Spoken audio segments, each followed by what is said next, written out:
అందరికీ నమస్కారం అండి. డియర్ పేరెంట్స్ అండ్ స్టూడెంట్స్, ఈరోజు ఐఐటికి సంబంధించి ఒక చిన్న ఇన్ఫర్మేషన్ మీ అందరికీ ఇవ్వాలని ఈ వీడియో చేస్తున్నాను. ముఖ్యంగా మనము కొన్ని సంవత్సరాల నుంచి చూస్తున్నాము, మన పిల్లల యొక్క విద్యాభ్యాసం గురించి మనం ఎంతో తపన పడుతూ ఉంటాం. అయితే ఈ తపనంతా ఏంటంటే, ఒక మంచి ఇన్స్టిట్యూషన్లో మన పిల్లలు చదవాలి, వాళ్ళకి మంచి భవిష్యత్తు ఉండాలనే ఆశతోటే ఈ పనులన్నీ చేస్తూ ఉంటాం.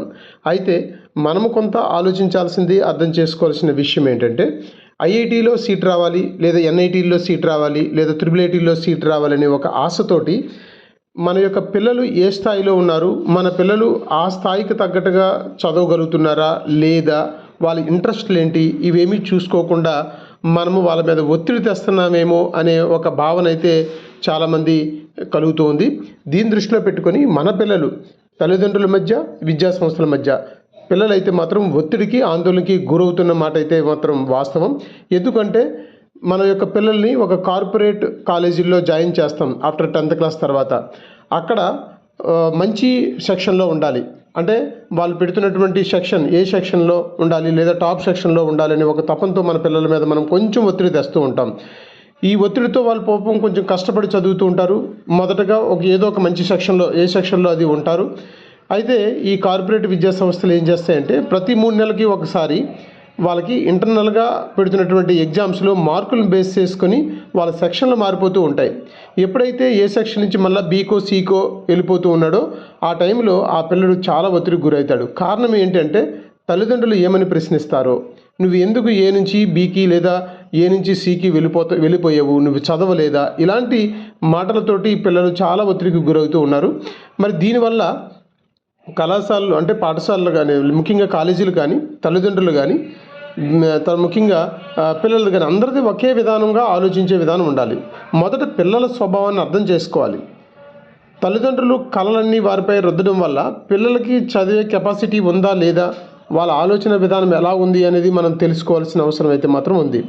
చదువు ఒకటే కాకుండా మంచి ప్రతిభావంతులుగా ఎదిగేలా ప్రోత్సహించాలి తప్ప, ఆల్రౌండర్గా వాడికి కాన్సెప్ట్ అర్థమవుతుందా, కాన్సెప్ట్ ద్వారా వాడు ఏం నేర్చుకోవాలనుకుంటున్నాడు అనే విషయాన్ని మనము వాడికి చెప్తున్నామా లేదా చూడాలి.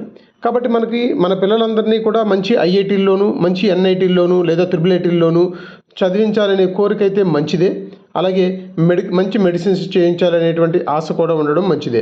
ఆ దశగా మనము మొదటి నుంచి కూడా అప్ టు 10th వరకు వాళ్ళ పునాది వేయడానికి ప్రయత్నించండి, వాడికి కాన్సెప్ట్ నేర్పడానికి ప్రయత్నించండి, వాడికి దాని మీద మంచి ఆలోచన విధానము ఉండేలాగా వాడిని తయారు చేయండి.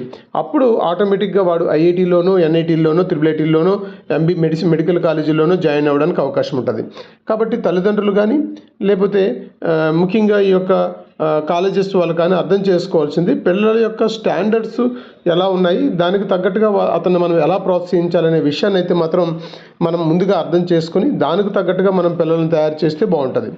రెండో విషయం ఏంటంటే, ఇంటర్మీడియట్ సిలబస్ చెప్పము, డైరెక్ట్గా ఐఐటి ఎన్ఐటికి సంబంధించినటువంటి సిలబస్ చెప్పడంతో అసలు మెయిన్ సిలబస్సే కంప్లీట్ చేయకుండా వాడికి ఐఐటీలో, ఎన్ఐటీల్లో వచ్చేటువంటి క్వశ్చన్స్ ఆధారంగా మనము క్లాసెస్ స్టార్ట్ చేయడంతో వాడు అర్థం చేసుకునేటువంటి శక్తి కూడా చాలా వరకు తక్కువగా ఉండడం, వాడు చాలా ఇబ్బంది అవ్వడం, అందరిని అందుకోలేకపోవడం అనేది కూడా ఇబ్బందిగా ఉంది.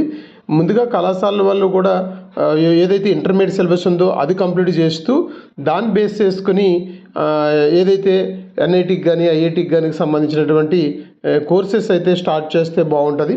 ఆ దశగా తల్లిదండ్రులు కూడా మనం పిల్లల్ని ఇప్పటి నుంచి కూడా, ముఖ్యంగా 6th, 7th, 8th, 9th, 10th క్లాసెస్లో ఉన్నటువంటి పిల్లల యొక్క తల్లిదండ్రులు కూడా ఇప్పుడే బేసిక్స్ కానీ, వాళ్ళ స్టాండర్డ్స్ కానీ ఎలా ఉన్నాయో అర్థం చేసుకుని వాటికి తగ్గట్టుగా వాళ్ళని మనం ఇప్పటి నుంచి ప్రిపేర్ చేస్తే వాళ్ళపైన ఎటువంటి ఒత్తిడి లేకుండా మీరు అనుకున్నటువంటి ఎన్ఐటీలో కానీ, ఐఐటీల్లో కానీ, ఐఐటీల్లో కానీ, మెడికల్ కాలేజీలో కానీ సీట్ సంపాదిస్తారు. మీ కళలు ఏదైతే ఉన్నాయో అవన్నీ నెరవేరుస్తారు. కాబట్టి ఈ వీడియో నచ్చితే మీ అందరూ కూడా లైక్ చేయండి, షేర్ చేయండి, సబ్స్క్రైబ్ చేయండి.